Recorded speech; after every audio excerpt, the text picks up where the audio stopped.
Oh, hello and welcome to another fun-filled edition of Adam's Music Box, where today I want to talk about one of the finest trumpeters in all of jazz. And this is the great, the wonderful Cootie Williams.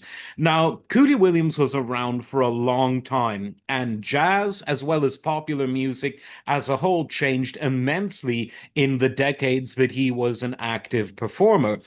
His style, though, remained generally consistent.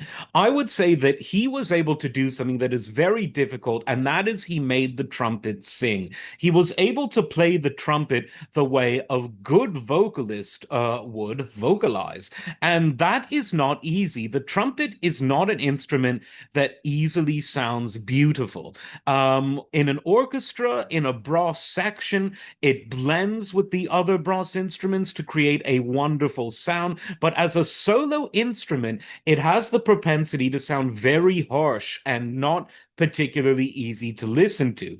Not when Cootie Williams played it. With Cootie, whether playing with or without a mute, it was beautiful. It was like a crooner. Not only was he singing with the trumpet, he was crooning with it. And luckily, because of how long he was around, there were many recordings, both from the pre-stereo age and the stereo age. And this Cootie Williams and Hi-Fi is an album that, in glorious high fidelity, really showcases his wonderful tone and his wonderful sense of phrasing. Now, Cootie was probably most famous for playing with Duke Ellington's band, and he played in its heyday in the 20s, 30s, and 40s.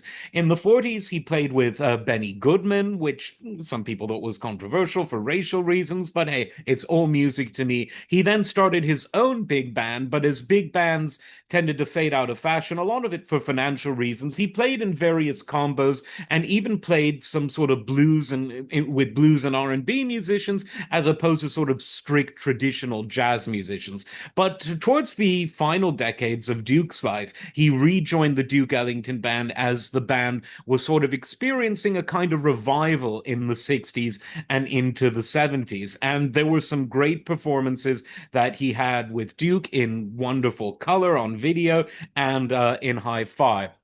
Of course, Duke wrote a song for him and about him, the great Concerto for Cootie, which has become something of a standard, but no one played it exactly like Cootie Williams. So, for someone who came of age in an era when jazz was both more popular, but also more populist, but also more grounded in sort of the both ragtime and blues foundations of jazz, Cootie's musicianship really gives you a window into a time where this genre was arguably at its most authentic, even if by mid 20th century is the most old fashioned. But his tone and his phrasing, I think, will win anyone over. Let me know what you think. And as always, like, subscribe, and we'll see you next time.